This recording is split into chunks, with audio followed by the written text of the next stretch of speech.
లేకపోవడం మరియు పోలీసు బలగాలను తక్కువ వనరులతో నడిపించడం వలన వారు ఎంతో ఒత్తిడికి లోనయ్యారు.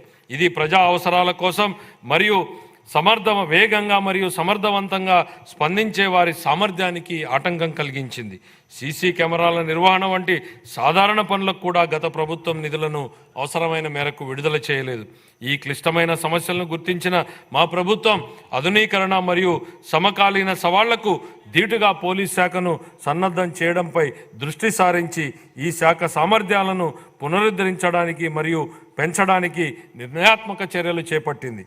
నూతన వాహనాలు మరియు అధునాతన పరికరాల కొనుగోలుకు, మౌలిక వసతుల కల్పనకు, పోలీసు బలగాల ఆధునీకరణకు మా ప్రభుత్వం 62 కోట్ల రూపాయల నిధులను ఇప్పటికే విడుదల చేసింది. పోలీసు శాఖకు పూర్వ వైభవాన్ని తీసుకురావడానికి గౌరవ ముఖ్యమంత్రి గారు సమూల మార్పునకు ఆమోదం తెలిపారు. శ్రీకాకుళం, చిత్తూరు, ప్రకాశం మరియు రాజమహేంద్రవరాలలో కొత్తగా ప్రత్యేక 4 పోలీస్ బెటాలియన్లను ఏర్పాటు చేయడం జరుగుతుంది. అంతేకాక 300 మంది మహిళా సహాయక డెస్క్లను మరియు సైబర్ నేరాలను అరికట్టడానికి ప్రతి జిల్లాలో సైబర్ పోలీస్ స్టేషన్లను కూడా ప్రత్యేకంగా ఏర్పాటు చేయడం జరుగుతుంది. మాదక ద్రవ్యాల కేసులో సత్వర పరిష్కారానికి రాష్ట్ర వ్యాప్తంగా 13 ఫాస్ట్ ట్రాక్ NDPS కోర్టులను ఏర్పాటు చేస్తున్నాం.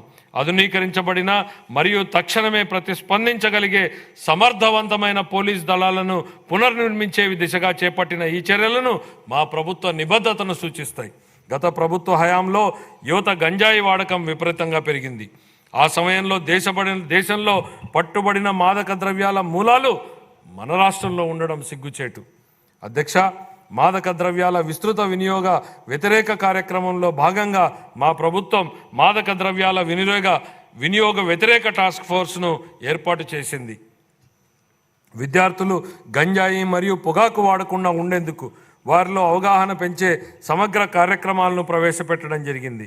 ఈ మాదక ద్రవ్యాలు మరియు పొగాకు వ్యతిరేక కార్యక్రమాలు క్రియాశీలక పాత్రను పోషించేందుకు ఉన్నత విద్యాసంస్థల్లోని 3172 యూనిట్లకు శిక్షణ ఇచ్చేందుకు ప్రణాళికలు రూపొందిస్తున్నామని గౌరవ సభకు తెలియజేస్తున్నాను. 2024-25 ఆర్థిక సంవత్సరానికి గాను పోలీసు శాఖకు 8495 కోట్ల రూపాయల కేటాయింపును ప్రతిపాదిస్తున్నాను. పర్యావరణం, అటవీ మరియు శాస్త్ర సాంకేతిక పరిజ్ఞానం, జాతీయ ప్రమాణాలకు ధీటుగా పచ్చదనాన్ని మెరుగుపరచడం ద్వారా పౌరులకు సుస్థిర జీవన ఆవాసాల కల్పనకు మా ప్రభుత్వం కృషి చేస్తోంది.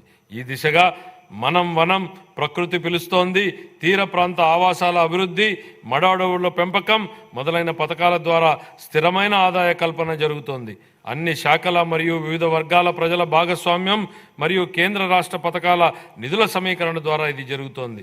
పరిశుభ్రమైన మరియు ఆరోగ్యకరమైన నగరాల కోసం బహిరంగ ప్రదేశాలలో పచ్చదనాన్ని ఇచ్చే నగర వనాలను నిర్వహించడం మరియు విస్తరించడం ద్వారా వాతావరణ మార్పులను తట్టుకునే నగరాలను అభివృద్ధి చేయడానికి నగర వనం పథకాన్ని మా ప్రభుత్వం అమలు చేస్తోంది. 2024-25 ఆర్థిక సంవత్సరానికి గాను పర్యావరణ, అటవీ, శాస్త్ర సాంకేతిక శాఖకు 687 కోట్ల రూపాయల కేటాయింపును ప్రతిపాదిస్తున్నాను. 2022-23 ఖాతాలు. ఆంధ్రప్రదేశ్ అకౌంటెంట్ జనరల్ వారు ఖరారు చేసిన ఆర్థిక లెక్కల ప్రకారం 2022-23 ఆర్థిక సంవత్సరానికి గాని రెవెన్యూ లోటు 43,488 కోట్ల రూపాయలు మరియు ద్రవ్యలోటు 52,509 కోట్ల రూపాయలుగా చెప్పడం జరిగింది. రెవెన్యూ లోటు మరియు ద్రవ్యలోటు వరుసగా 3.3% గాను 3.98% గాను ఉన్నాయి. 2023-24కు సవరించిన అంచనాల ప్రకారం 2023-24 ఆర్థిక సంవత్సరానికి రెవెన్యూ వ్యయం 2,12,450 కోట్ల రూపాయలు కాగా మూలధన వ్యయం 23,330 కోట్ల రూపాయలు. 2023-24 ఆర్థిక సంవత్సరంలో రెవెన్యూ లోటు దాదాపు 38,682 కోట్ల రూపాయలు కాగా ఇదే కాలానికి ద్రవ్యలోటు దాదాపు 62,720 కోట్ల రూపాయలు. ఇది రాష్ట్ర స్థూల దేశీయ ఉత్పత్తిలో వరుసగా 2.65% గాను మరియు 4.3% గాను ఉన్నాయి.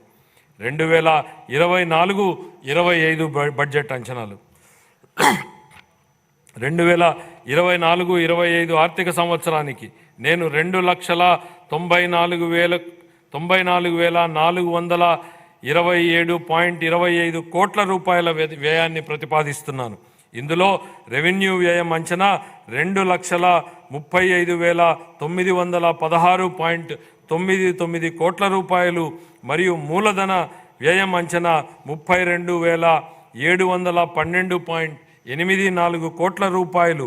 ఇదే కాలానికి రెవెన్యూ లోటు 34,743.38 కోట్ల రూపాయలు మరియు ద్రవ్యలోటు 68,742.65 కోట్ల రూపాయలుగా ప్రతిపాదిస్తున్నాను.